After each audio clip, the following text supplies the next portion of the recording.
Now, it's not at all uncommon for movies to receive a director's cut release eventually, whether as soon as it hits home video or years or even decades later. Now, this allows the filmmakers the opportunity to release a version of the film in line with their original vision, free of studio meddling and all of the other compromises of releasing a movie in cinemas.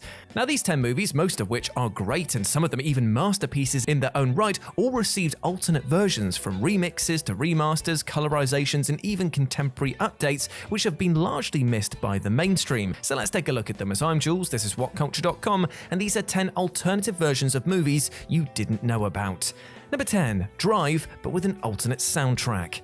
Now, Drive is fondly remembered for, amongst other things, its fantastic music, by way of both the moody original score and the fantastic inclusion of existing electro-pop tracks. Though the musical selections feel inextricably intertwined with key scenes from the film, in 2014, BBC Radio 1 produced a rescored version of Drive with the director's approval, whereby DJ Zane Lowe replaced the chosen songs with his own picks.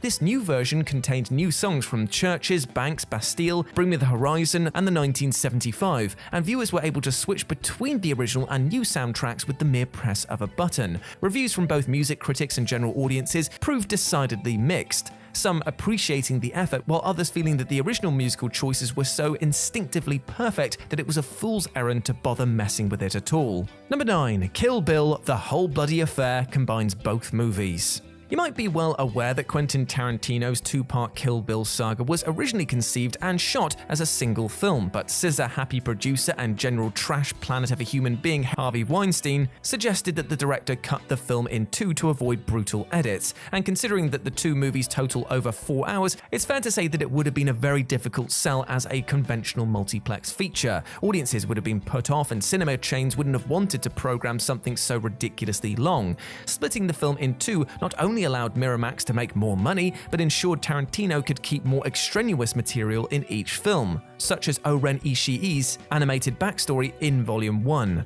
And so Kill Bill was released in 2 parts in late 2003 and early 2004 to critical acclaim and commercial success.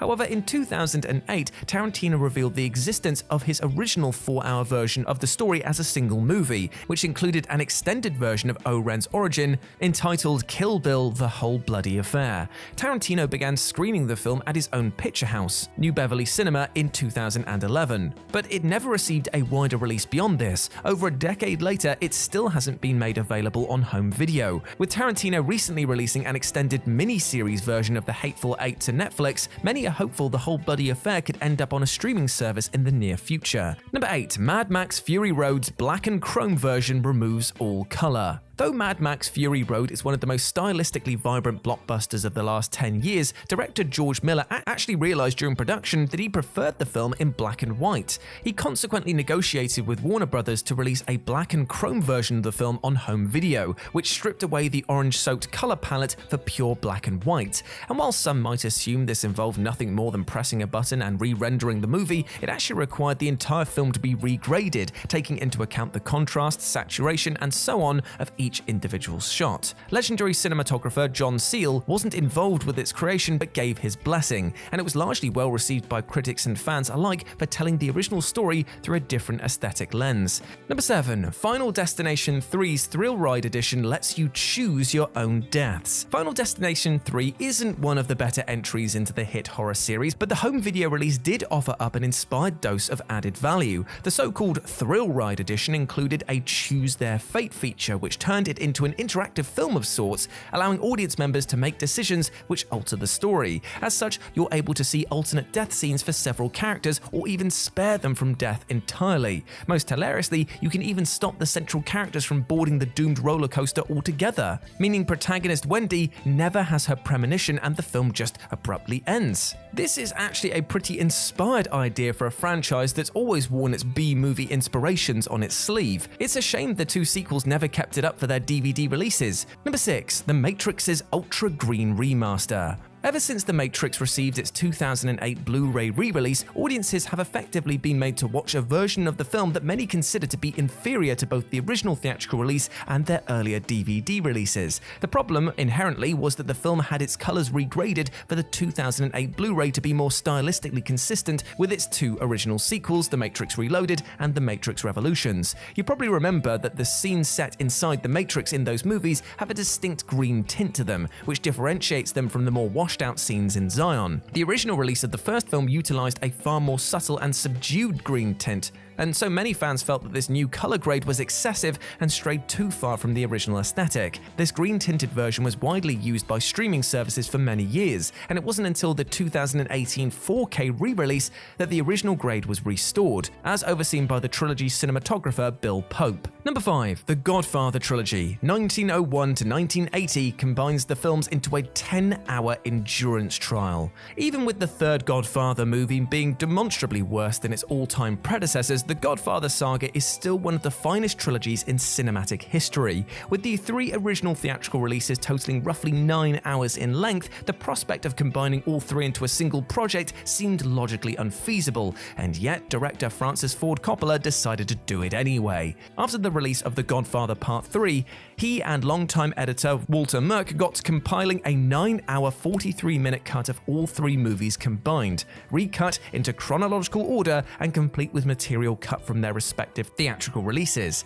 This version of the story, entitled The Godfather Trilogy 1901 to 1980, was released to VHS and Laserdisc in 1992, though sadly hasn't ever been brought forward to DVD or Blu-ray, and so remains a rare collector's item today. A review from Time on original release lauded the gargantuan project. This is one strictly for Godfather enthusiasts. Number 4. Wake Up Ron Burgundy, The Lost Movie makes a new Anchorman from deleted scenes and outtakes. Released on home video less than 6 months after the original version of Anchorman hit cinemas, Wake Up Ron Burgundy is an alternate version of the movie comprised of various outtakes and deleted subplots that are then shaped into a loose narrative courtesy of a voiceover narration.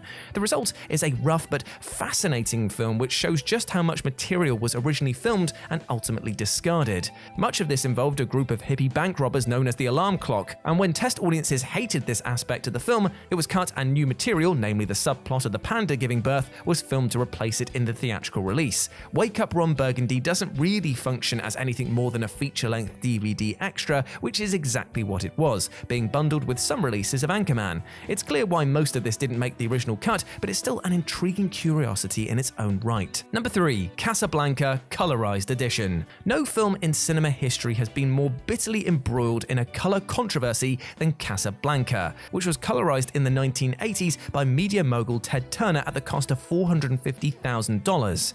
Many critics famously panned the very idea of Casablanca being colorized, and even though its original airing on TBS in 1988 received some scattered praise for the sheer technical feat of it, enthusiasm was generally muted amongst critics and audiences alike. Turner, for his part, claimed he colorized the unassailable masterpiece to protect his investment, a phrase which couldn't seem more laughable 30-plus years on, where black and white classics continue to thrive amongst film enthusiasts. The colorized version was released on VHS in 1989, though there haven't been any official releases since. That hasn't stopped fans from creating their own versions, the results of which are both impressive and rather off-putting. Number 2. Ghost in the Shell 2.0 gives it a terrible modern makeover. Sometimes creators just can't leave their own work alone apparently, as was evident with 1995's anime masterpiece Ghost in the Shell. In 2008, we got a re-release of a new version of this film called Ghost in the Shell 2.0, which included new 3D animation and effects, a remixed soundtrack, small edits to several scenes, and some of the original Japanese dialogue being re-recorded to sound more modern.